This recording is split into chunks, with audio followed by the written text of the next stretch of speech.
It's been 2 years since I divorced my husband. The papers were signed, the belongings divided, and I thought I had left everything tied to that part of my life behind. I was starting fresh. I moved to a small apartment in the city, got a new job, and focused on myself for the first time in years. Yet, somehow, here I was, driving deep into the mountains toward a cabin that once belonged to my ex-husband's father, a place I swore I'd never return to. The cabin was tucked away in the dense forests of Colorado, about an hour from the nearest small town. It wasn't luxurious, but it had always been their family's retreat, a place for hunting trips and bonding weekends. I hadn't been there in 5 years, not since a particularly tense Thanksgiving. But when my ex's sister, Melanie, reached out to me saying she needed help clearing it out before they sold it, I couldn't say no. She and I had been close during my marriage, and though our relationship had understandably cooled since the divorce, I still felt some loyalty to her. She told me her brother, my ex, wouldn't be there. That was the only condition under which I agreed to come. The drive felt endless. The further I went, the more isolated I felt. Cell service dropped about 30 minutes before I reached the cabin, and the twisting mountain roads were slick from an earlier rain. By the time I pulled into the clearing, the sun was already dipping behind the trees, casting long shadows across the gravel driveway. The cabin looked exactly as I remembered it, but now there was a sense of abandonment. The wooden porch sagged slightly, and the windows were streaked with dirt. Melanie's car was parked to the side, but the cabin itself seemed lifeless. I sat in my car for a moment, staring at the darkened windows, feeling a knot tighten in my stomach. I grabbed my bag and stepped out into the cold, crisp air. It smelled of pine and damp earth, a scent that immediately brought back memories I wasn't ready to face. I knocked on the cabin door, but there was no answer. Frowning, I pushed it open. It creaked loudly, echoing through the empty space. "Melanie?" I called, my voice uncertain in the stillness. The cabin felt cold, colder than it should have for early autumn. I stepped inside and closed the door behind me. The interior was just as I remembered. Wooden beams, mismatched furniture, and the faint smell of mildew. But it was eerily quiet. I dropped my bag near the door and walked through the cabin. The kitchen was empty, as was the small living room. Upstairs, the bedrooms were in disarray, with boxes scattered across the floors. It looked like Melanie had started packing but hadn't gotten very far. I called her name again, louder this time, but there was still no response.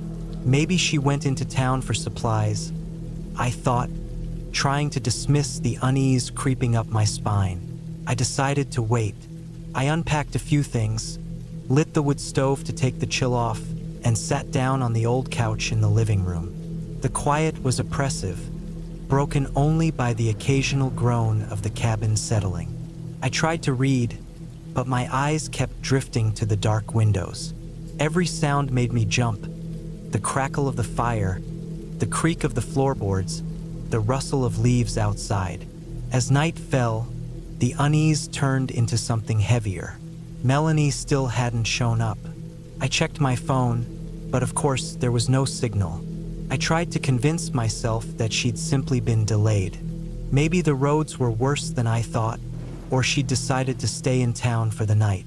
Still, I couldn't shake the feeling that something wasn't right. I decided to busy myself by packing up some of the boxes in the upstairs bedrooms. The work was tedious but mindless, and it kept me from dwelling on my growing anxiety. Around midnight, I finally climbed into one of the old beds and tried to sleep. The mattress was lumpy, and the sheets smelled faintly of dust, but I was exhausted. I drifted off quickly, despite the unease that lingered in the back of my mind. I woke up to a noise. At first, I wasn't sure what had startled me. I lay there in the dark, heart pounding, straining to hear. The cabin was silent except for the faint creak of the wood stove as it cooled. I told myself it was nothing, just the wind or the old building settling. But then I heard it again, a faint rustling, like footsteps on gravel. I sat up in bed, every muscle in my body tensed. The sound grew louder, closer. It was coming from outside, near the porch. My mind raced through possibilities. An animal, maybe a bear or a deer, but the steps were too deliberate, too heavy. I got out of bed and crept to the window. Peering out into the darkness, I saw nothing. The porch was empty, and the driveway was deserted. But the footsteps continued, circling the cabin now, moving from one side to the other. I backed away from the window, heart hammering in my chest.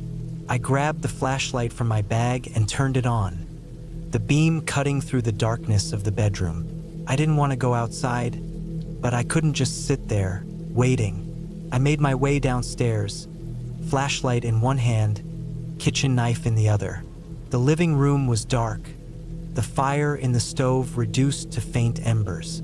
I stood there, listening, trying to pinpoint the source of the sound. Suddenly, there was a loud bang, like something heavy hitting the side of the cabin. I jumped, nearly dropping the flashlight. The sound was followed by silence, thick, oppressive silence. I stood there, frozen, my mind racing. Then, slowly, the footsteps started again, moving toward the back of the cabin. I knew I had to do something. I couldn't just wait for whoever or whatever was out there to find a way inside. I unlocked the back door as quietly as I could and stepped out onto the porch. The flashlight's beam swept over the clearing, but I saw nothing. The forest loomed beyond the cabin, its shadows deep and impenetrable. "Hello," I called, my voice shaking despite my efforts to sound brave. There was no response. I stepped off the porch, the gravel crunching under my boots. The air was freezing, my breath visible in the pale light of the flashlight. I walked around the cabin, shining the beam into the trees and under the porch. Still nothing, but I couldn't shake the feeling that I was being watched. The hair on the back of my neck stood on end, and my hands trembled as I gripped the flashlight and knife. Just as I was about to go back inside, I saw it, tracks in the gravel near the side of the cabin. They were fresh, too big to be mine or Melanie's. My stomach dropped. Someone had been here. Someone was probably still here. I ran back inside and locked the door behind me. My mind raced as I tried to decide what to do. There was no phone signal, no way to call for help. I could try to drive back to town, but the thought of walking to my car in the dark, knowing someone was out there, made my skin crawl. Instead, I barricaded the doors with furniture and sat in the living room, clutching the knife and flashlight, waiting for morning. The hours crawled by, each one stretching into eternity. I didn't hear any more footsteps, but the silence was almost worse. It felt like the cabin itself was holding its breath. When the first light of dawn finally broke through the trees, I felt a surge of relief. I grabbed my bag, threw it into the car, and didn't look back as I sped down the mountain road. I didn't stop until I reached the town, where I found Melanie waiting for me at a diner. She looked at me, confused, when I told her what had happened. She said she tried to call me to let me know she wouldn't make it to the cabin until the next morning. But she swore she hadn't sent anyone else up there. To this day, I don't know who or what was out there that night, but I haven't been back to the cabin, and I never will. Some places I've learned are better left behind.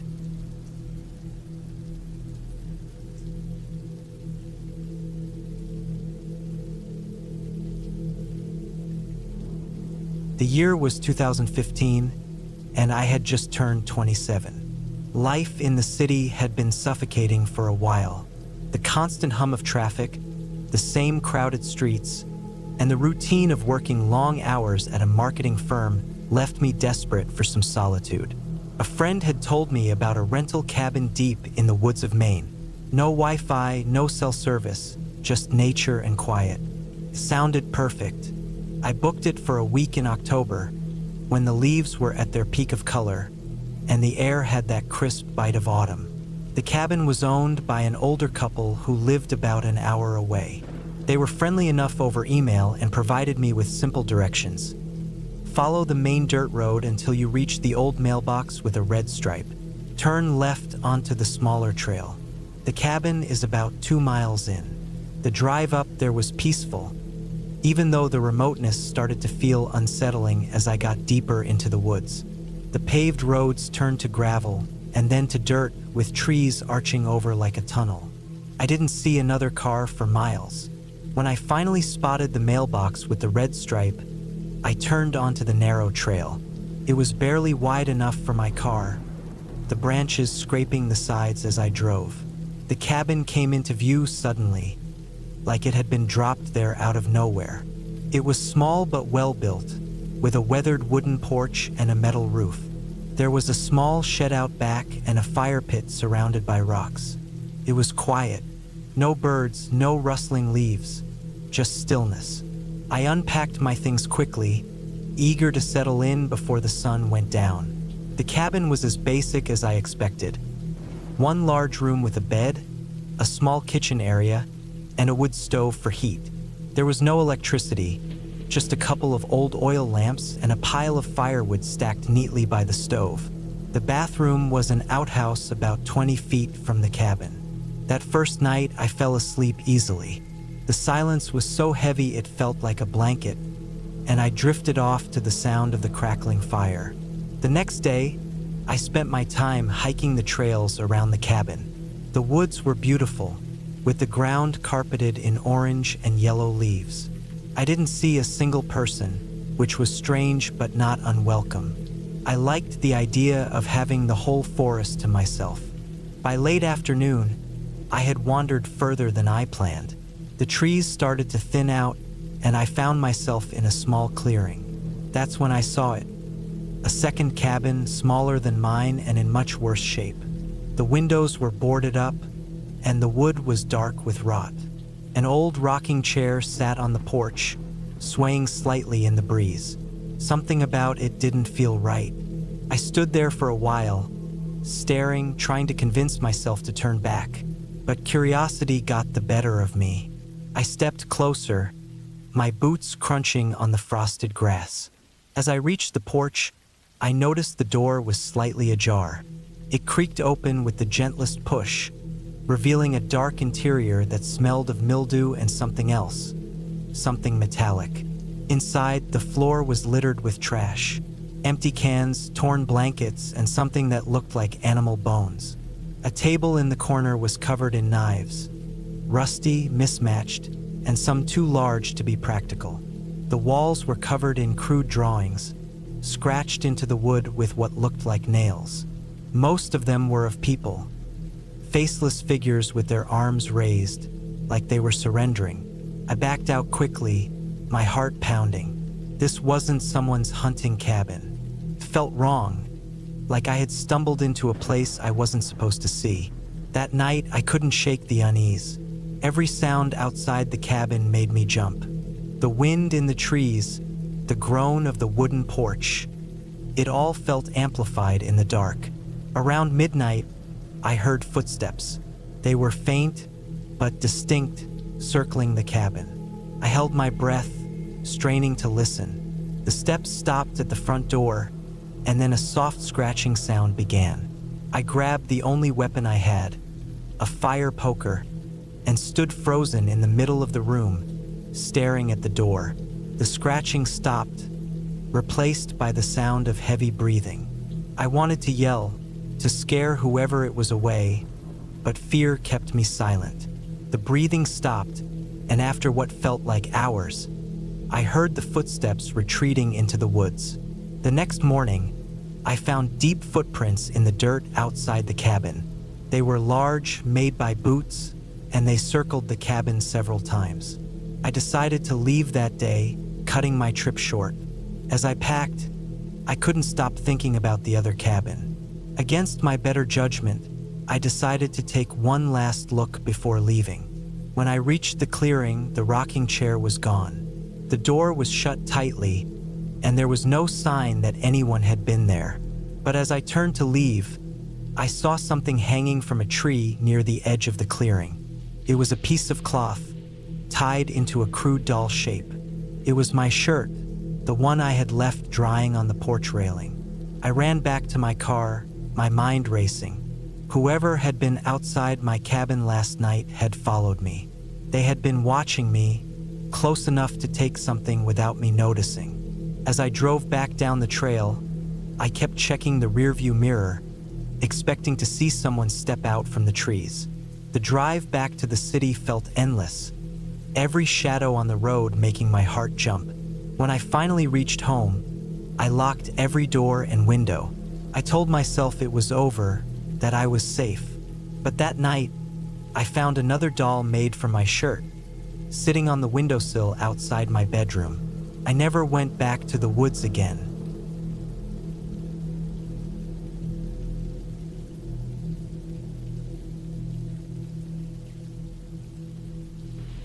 I spent most of my life in the woods.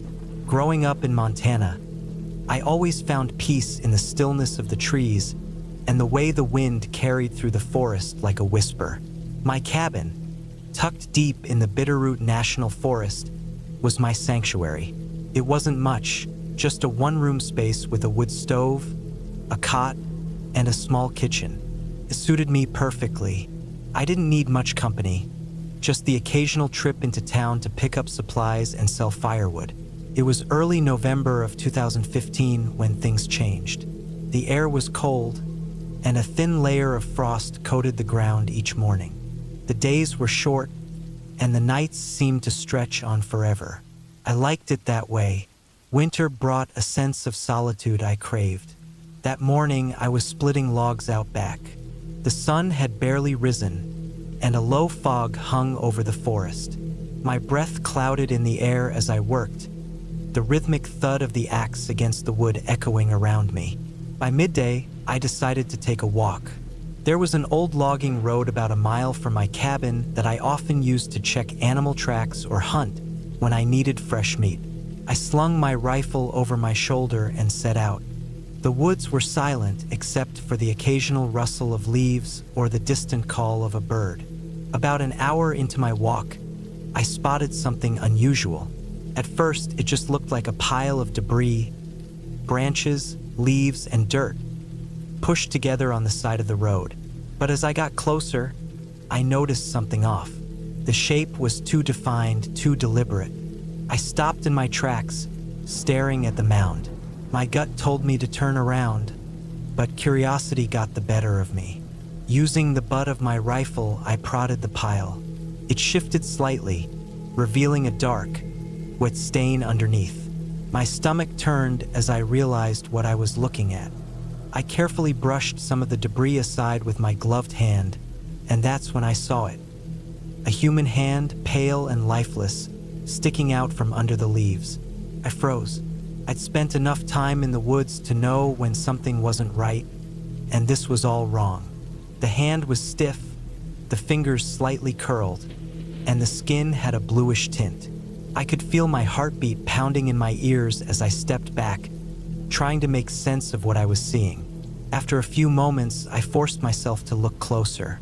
The body was that of a man probably in his late 30s or early 40s. He was dressed in jeans and a flannel shirt, both torn and stained with blood. His face was partially obscured by dirt and leaves, but I could see enough to tell he'd been beaten badly. I didn't recognize him. He wasn't a local, that much I knew. I hadn't seen anyone new in town recently, and the people who lived around here weren't the kind to wander into the woods unprepared. Whoever he was, he didn't belong here. I debated what to do. The nearest sheriff's office was nearly an hour's drive from my cabin, and I didn't have a phone or any way to call for help. I didn't want to leave the body there, but moving it felt like tampering with evidence. In the end, I decided to head back to my cabin and drive into town to report what I'd found. The walk back felt longer than usual. Every snap of a twig or rustle of leaves put me on edge. I couldn't shake the feeling that someone was watching me. By the time I reached my cabin, the sun was starting to set, casting long shadows across the forest floor. I grabbed my keys and jumped into my old truck, not bothering to lock the door behind me. The drive into town was nerve-wracking. My mind raced with questions. Who was the man? How did he end up there? Was whoever did this still out there? When I finally reached the sheriff's office, I explained what I'd found to the deputy on duty. He listened carefully, jotting down notes before calling the sheriff. Sheriff Jacobs was a no-nonsense kind of man, the kind you'd expect to see in an old western. He asked me to take him and his deputies to the site first thing in the morning. It was too dark to search the woods now, and they didn't want to risk missing any evidence. I didn't argue. I spent the night in town at a cheap motel, tossing and turning, unable to shake the image of the body from my mind. The next morning, I led the sheriff and his deputies to the spot. The body was just as I'd left it, partially hidden under the debris. The sheriff examined the scene while the deputies took photos and collected evidence. They found a wallet in the man's back pocket, identifying him as Daniel Harper, a construction worker from Boise, Idaho. There was no obvious reason for him to be out here hundreds of miles from home. As the investigation continued, more details emerged. Harper had been reported missing 2 weeks earlier. His truck was found abandoned at a rest stop about 20 miles from my cabin. There were no signs of a struggle at the rest stop, but his belongings were still inside the vehicle. The sheriff questioned me thoroughly, but I didn't have much to offer. I hadn't seen or heard anything unusual before finding the body. Still, I couldn't shake the feeling that someone had been in the woods, watching me. Over the next few days, the investigation turned up more troubling clues. They found footprints near the body, but they didn't match Harper's boots. Whoever had killed him had likely dragged his body into the woods and tried to cover it up. One night, about a week after finding the body, I woke up to a noise outside my cabin. It was faint, like someone walking on the forest floor. I grabbed my rifle and crept to the window, peering out into the darkness. First, I didn't see anything. Then, just at the edge of the tree line, I caught a glimpse of movement, a shadow disappearing into the woods. I spent the rest of the night wide awake, rifle in hand, listening for any sign of intruders. By morning, I was exhausted but determined to figure out what was going on. I searched the area around my cabin and found fresh footprints leading away from my property. They were large, probably a man's, and they headed straight toward the old logging road. The sheriff wasn't surprised when I told him about the footprints. He suspected Harper's killer might still be in the area, lying low until the heat died down. He urged me to stay vigilant and report anything suspicious. A few days later, I decided to check the logging road again. I don't know what I was expecting to find.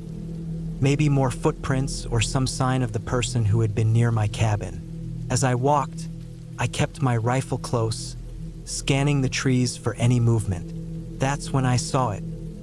Another pile of debris, almost identical to the one I'd found before. My stomach dropped. I approached cautiously, my rifle raised, and prodded the pile with the barrel.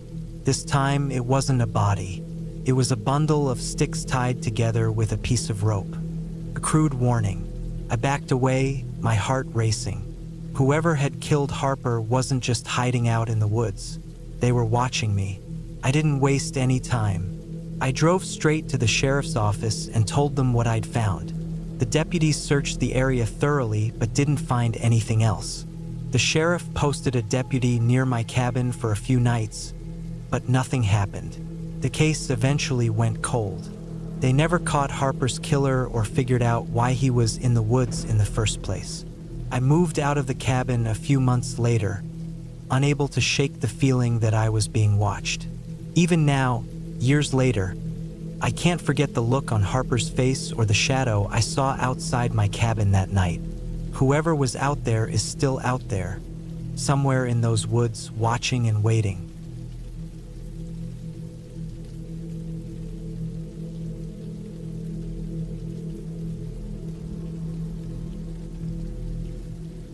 It was the summer of 2015 when my cousin, David, and I decided to spend a weekend away from the city. David, a retired Army officer, had suggested we explore an old cabin deep in the woods near a small town in Oregon. He had heard about the place from a friend, who claimed it was abandoned but still sturdy enough for a short stay.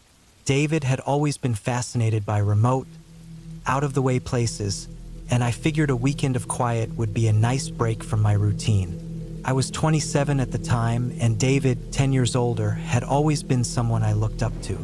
His disciplined demeanor and calm confidence made me feel safe, even in situations that might normally unsettle me. I had no reason to believe this trip would be any different. We arrived late in the afternoon, the sun dipping low behind a blanket of gray clouds.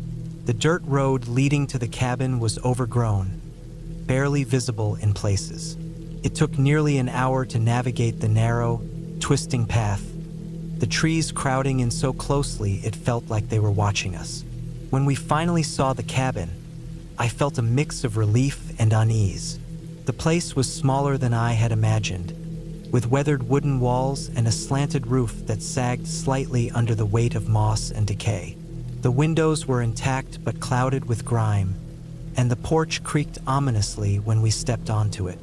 David seemed unfazed, inspecting the place like it was just another mission. Inside, the air was damp and musty. The furniture was sparse, an old wooden table, a couple of chairs, and a couch that looked like it had seen better decades. There was no electricity, but David had brought plenty of supplies. Lanterns, a portable stove, and even a hand crank radio. By the time we had everything set up, the first drops of rain began to fall. It wasn't long before the drizzle turned into a downpour, the sound of water drumming on the roof filling the cabin. I found it oddly comforting at first, a reminder that we were sheltered from the elements. We decided to sleep in the main room. David unrolled his sleeping bag on the couch, while I took the floor near the fireplace. The fire crackled softly, its light flickering across the walls. Despite the cozy setup, I couldn't shake a nagging feeling of discomfort. It wasn't the cabin itself that bothered me. It was the silence outside. Even with the rain, I expected to hear the occasional rustle of leaves or the chirp of nocturnal creatures. Instead, there was nothing, just the rain and an eerie stillness that seemed to press against the cabin walls. David must have noticed my unease because he kept glancing at me from the couch. He didn't say anything, though. He didn't need to. His presence was enough to keep me from voicing my concerns. The next morning, the rain had eased to a light drizzle. David suggested we explore the area, and I reluctantly agreed. The forest around the cabin was dense, the trees towering overhead and blocking out much of the light. As we walked, I noticed how overgrown everything was. It didn't seem like anyone had been here in years. About half a mile from the cabin, we stumbled upon an old shed. It was smaller than the cabin, with a rusted tin roof and walls partially collapsed. David, ever the curious one, decided to check it out. Inside, we found tools and equipment that looked like they hadn't been touched in decades. Axes, shovels, and a chainsaw that was nearly rusted through. But it was what we found in the corner that made my stomach turn. A pile of bones. At first, I thought they might belong to animals, but as I looked closer, I realized some of them were too large, too human-like. David examined them silently, his jaw tight. He didn't say what he thought, but I could tell he wasn't brushing it off as nothing. We left the shed and continued exploring, though the mood had shifted. Every sound seemed amplified, every shadow suspicious. I was relieved when we finally headed back to the cabin, even though I couldn't shake the image of those bones from my mind. That night, the rain returned with a vengeance. Thunder rumbled in the distance, and lightning flashed, illuminating the cabin in brief, eerie bursts. I was lying on my sleeping bag, staring at the ceiling, when I heard it, a faint tapping sound, like fingers drumming against wood. At first, I thought it was just the rain, but the rhythm was too deliberate. It came from the direction of the front door. I sat up, my heart pounding, and glanced at David. He was already awake, his eyes fixed on the door. The tapping stopped, replaced by a heavy silence. Then, just as suddenly, it started again, this time from the back of the cabin. David grabbed his flashlight and motioned for me to stay put. He moved toward the back door, his footsteps silent on the wooden floor. When he opened the door, there was nothing but rain and darkness. Still, neither of us could shake the feeling that we weren't alone. The next morning, we decided to leave. The rain had turned the dirt road into a muddy mess, but I didn't care. I just wanted to get out of there. As we packed up, David found something on the porch, a single muddy footprint. It was too large to be mine and too fresh to have been there before. We didn't speak as we loaded the car. The drive back to town was tense, the rain pounding against the windshield. Even after we left the forest behind, I couldn't shake the feeling that we were being watched. A week later, David called me. He had gone back to the cabin with some of his army buddies, curious to see if they could figure out what had happened. They found the shed empty, the bones were gone. The footprint on the porch, also gone as if it had never been there.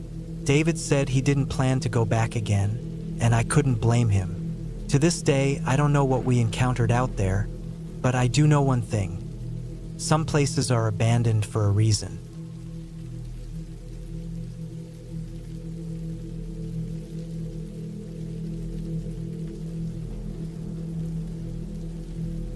It was the summer of 1998, and I had been a park ranger in Montana for a few years.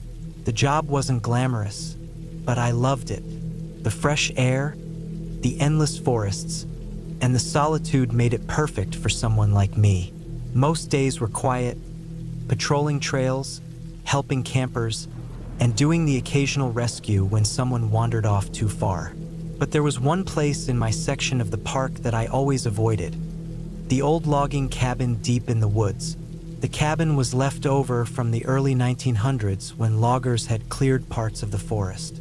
It was miles from the nearest trail, in a dense area few people ever ventured into. On paper, it was just a dilapidated structure that was off-limits to visitors for safety reasons. In reality, it was a place with a reputation. Other rangers spoke about it in hushed tones, telling stories of strange happenings, accidents, and even people going missing in its vicinity. I had dismissed most of it as exaggerated campfire tales, but something about the place still made my skin crawl. One day, my supervisor called me into the office. A group of campers had ignored the warnings and headed off-trail toward the cabin. They hadn't returned, and it had been 2 days. Their car was still parked at the trailhead. Protocol meant I had to go look for them. I packed my gear: a map, compass, flashlight, extra batteries, a first aid kit, and enough food and water for a couple of days. I also carried a radio, though I knew the signal would be spotty that far out. I left early in the morning, wanting to cover as much ground as possible before dark. The hike to the cabin wasn't easy.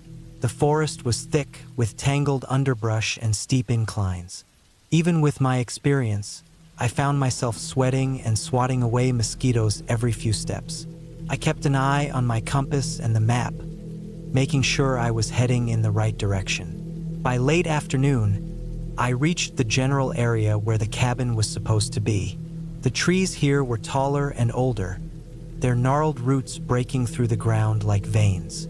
The air felt cooler, and the usual sounds of the forest, birds chirping, leaves rustling, were absent. It was unnervingly quiet. After another half hour of searching, I finally spotted it. The cabin stood in a small clearing, leaning slightly to one side. Its wooden walls were blackened with age, and the roof had partially collapsed. Ivy and moss clung to every surface, making it look like the forest was trying to reclaim it. As I approached, I noticed something odd. The grass around the cabin was flattened in several places, like people had been walking or standing there recently. I called out, hoping the campers might still be nearby, but there was no response. The cabin door was slightly ajar. I hesitated for a moment before pushing it open. Inside, it was dark, even though the sun was still up. I turned on my flashlight and scanned the room. The floor was covered in dirt and debris, and the air smelled musty, with a faint metallic tang. There were signs that someone had been there recently. An empty water bottle lay in one corner, and a sleeping bag was spread out near the fireplace. But there was no sign of the campers. I checked the small adjoining room, which looked like it had once been used for storage. It was empty except for a few rusted tools. I stepped back outside, feeling uneasy. The flattened grass suggested that at least 3 or 4 people had been here, but where had they gone? I decided to search the surrounding area before it got dark. I started circling the cabin, moving farther out with each pass. About 50 yards from the cabin, I found something that made my stomach drop. A torn piece of fabric, stained with what looked like blood, was caught on a branch. Nearby, the ground was disturbed, as if there had been a struggle.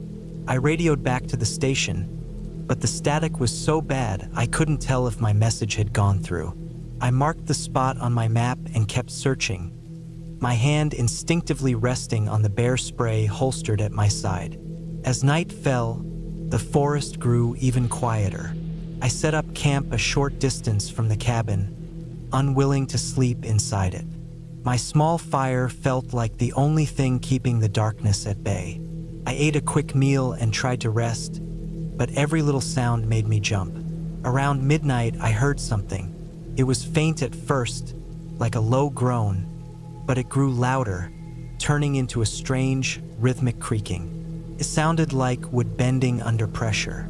My first thought was that it was the old cabin settling, but the sound was moving, circling my campsite. I grabbed my flashlight and shone it into the trees. The beam caught movement, something large slipping between the trunks. I couldn't make out what it was, but it didn't move like any animal I'd ever seen. It was slow and deliberate, almost human. I stayed awake the rest of the night, gripping my bear spray and listening to the sounds fade in and out. By morning, whatever it was had disappeared, but I knew I wasn't alone out here. I decided to expand my search farther from the cabin, hoping to find the campers or at least some clue about what had happened to them. About a mile away, I came across a small stream. On its muddy banks, I found more footprints. They were barefoot with long, narrow toes, and they didn't look human. The trail led deeper into the forest, away from any marked paths. I followed it, my sense of dread growing with each step. The trees became denser, their branches intertwining overhead and blocking out the sunlight. The air grew colder, and I felt like I was being watched. Eventually, the trail ended at a cave entrance hidden behind a thicket. The opening was just wide enough for a person to squeeze through. I peered inside but couldn't see anything beyond the first few feet. The smell coming from the cave was awful, rotting meat mixed with damp earth. I radioed back to the station again, but all I got was static. I debated going in but decided to mark the location and head back. I needed backup. As I turned to leave, I heard a sound from the cave. It was a low, guttural growl, followed by the unmistakable sound of something dragging across the ground. I didn't wait to see what it was. I ran, not caring about the noise I was making or the branches tearing at my clothes. I didn't stop until I reached the cabin. When I got there, I found something that made my blood run cold. The sleeping bag and water bottle I had seen earlier were gone, as if they had never been there. The cabin looked different too, emptier somehow, like it had been abandoned for decades. I didn't stay to investigate. I hiked back to the trailhead as fast as I could, not stopping until I reached my truck. When I reported everything to my supervisor, they didn't seem surprised. They told me to file a written report and not to worry about it. The campers were listed as missing, but no search was conducted. I quit the job a few weeks later. I don't know what I saw out there, but I know it wasn't human. Whatever it was, it's still out there in those woods waiting. I've never been back, and I never will.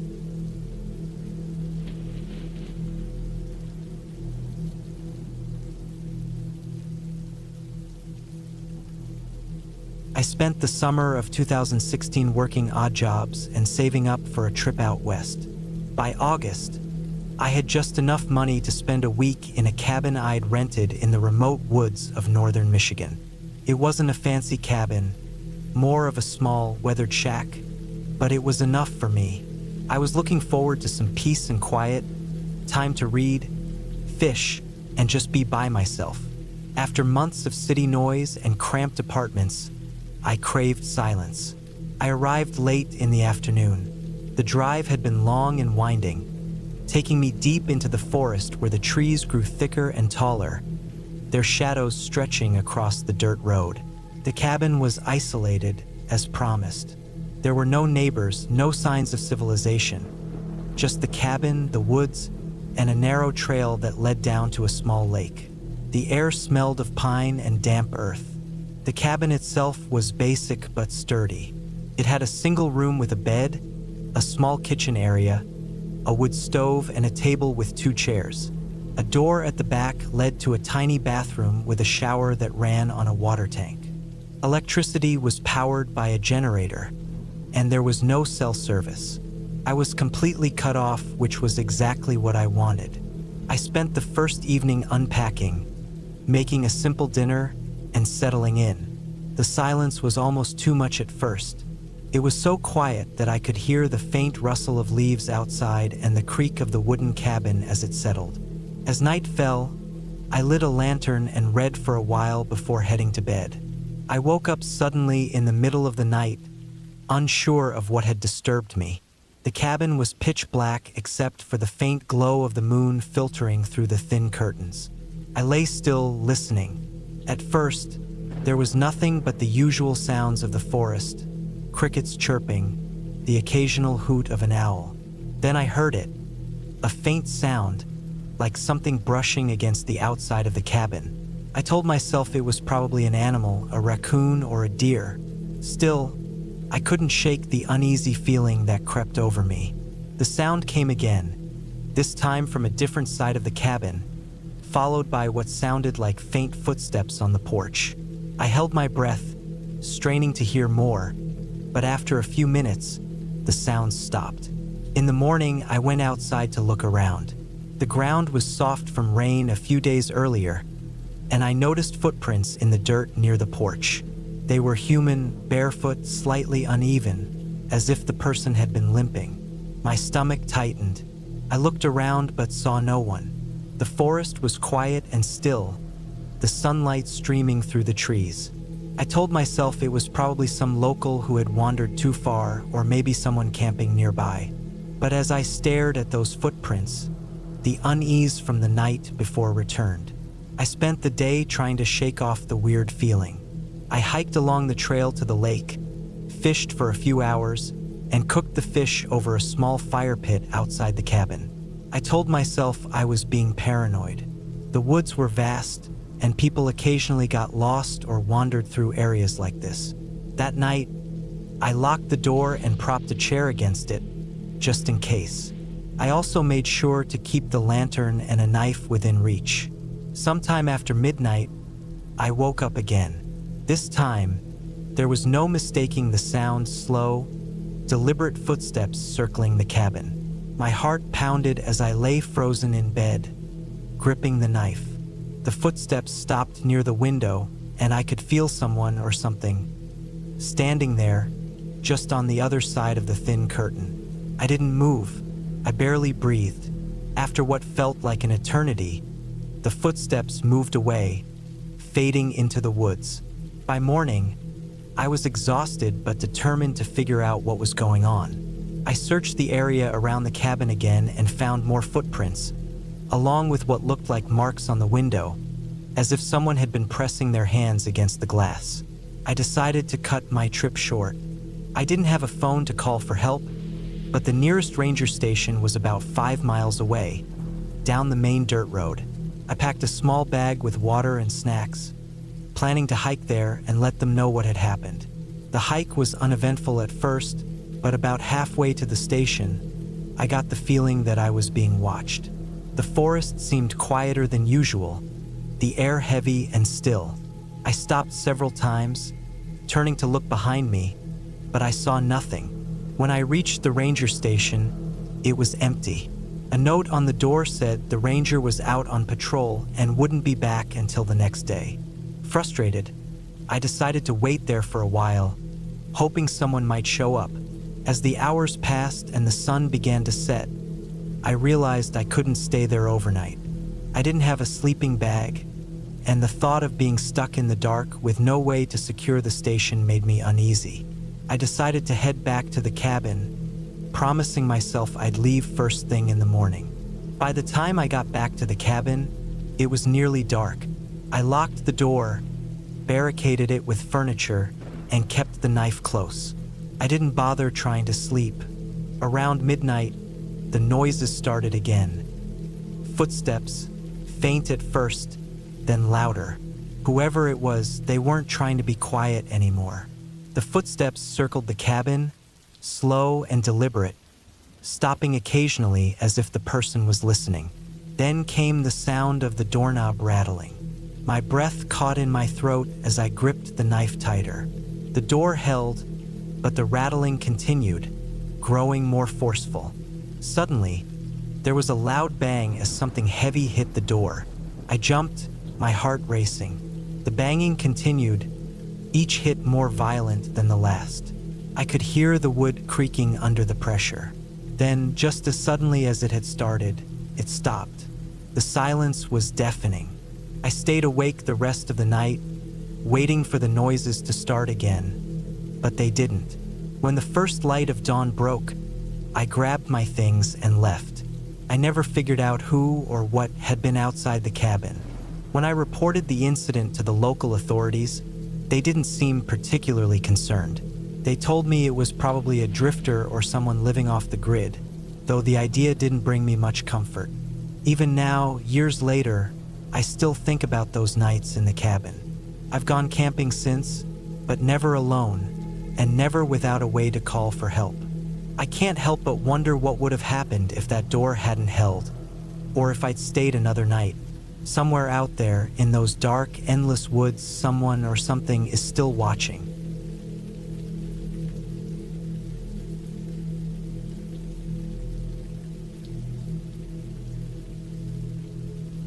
I never planned to stay in the old cabin, especially one so close to the graveyard. But I was desperate. It was 1998, and I had just turned 27. Life wasn't going great. I'd lost my job in Atlanta and thought moving back to a quieter town might give me the space to start over. My uncle, Mike, told me about the cabin he owned in South Carolina. He used it for hunting trips, but it had been sitting empty for years. "It's not much," he said when he handed me the keys, "but it's free." When I pulled up to the property, I could see what he meant. The cabin was small, barely visible from the dirt road.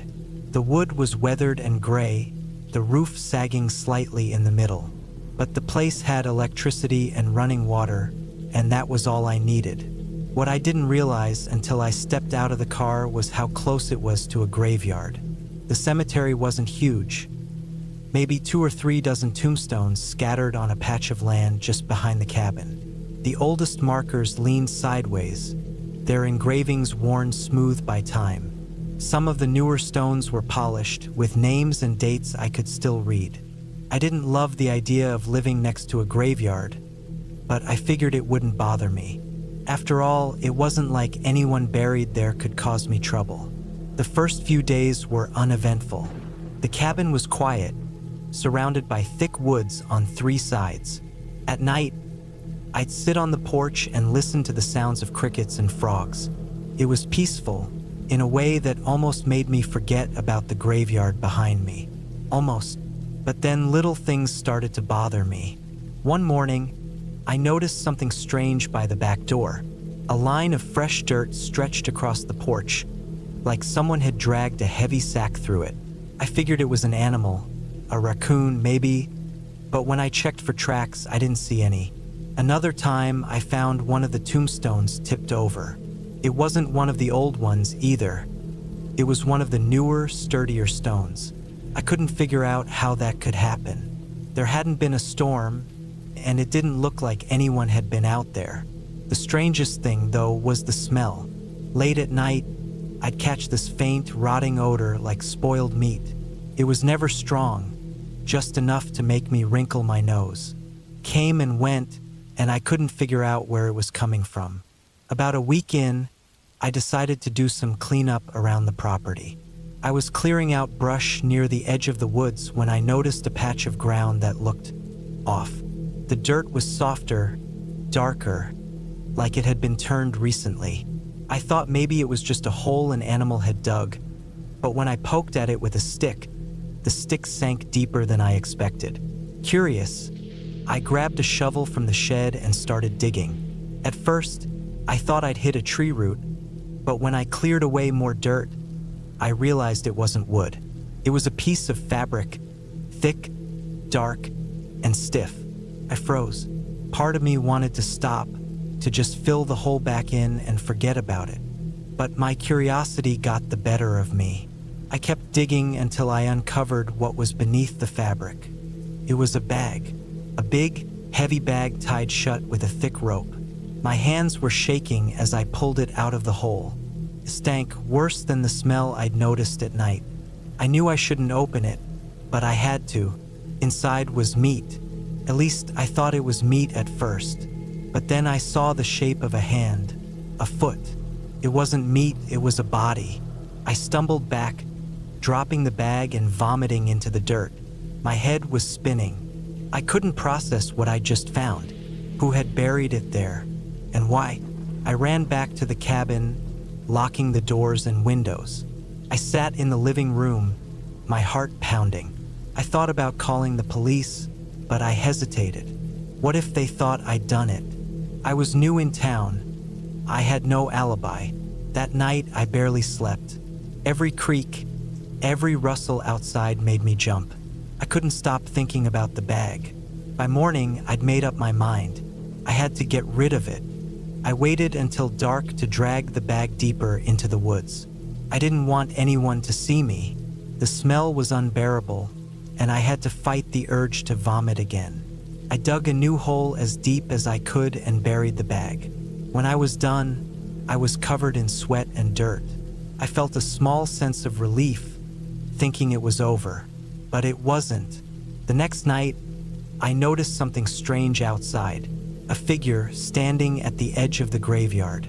It wasn't moving, just standing there watching the cabin. I couldn't make out any details, it was too dark, but I knew it wasn't an animal. I grabbed the flashlight and shone it toward the figure, but when the beam hit the spot where it had been standing, it was gone. I stayed up all night, clutching a kitchen knife. I didn't see the figure again, but I couldn't shake the feeling that I was being watched. A few days later, I was walking near the graveyard when I noticed something new. A fresh grave, unmarked, the dirt still loose. My stomach turned. Someone had been there. I didn't sleep that night. Every noise outside made my skin crawl. Around 3 a.m., I heard footsteps on the porch. Slow, deliberate footsteps like someone was pacing back and forth. I stayed frozen in my bed until morning. When I finally worked up the courage to check, I found muddy footprints leading up to the front door. They weren't mine. I couldn't take it anymore. I packed my things and left the cabin that day. I didn't care if I lost the deposit or if my uncle got mad. Whatever was going on there, I wanted no part of it. On my way out, I noticed something that made my blood run cold. A new tombstone in the graveyard with my name on it. I didn't stop driving until I was halfway across the state. Even now, years later, I don't know what really happened at that cabin. I don't want to know, but sometimes late at night, I still smell that faint, rotting odor, and I wonder if it's following me.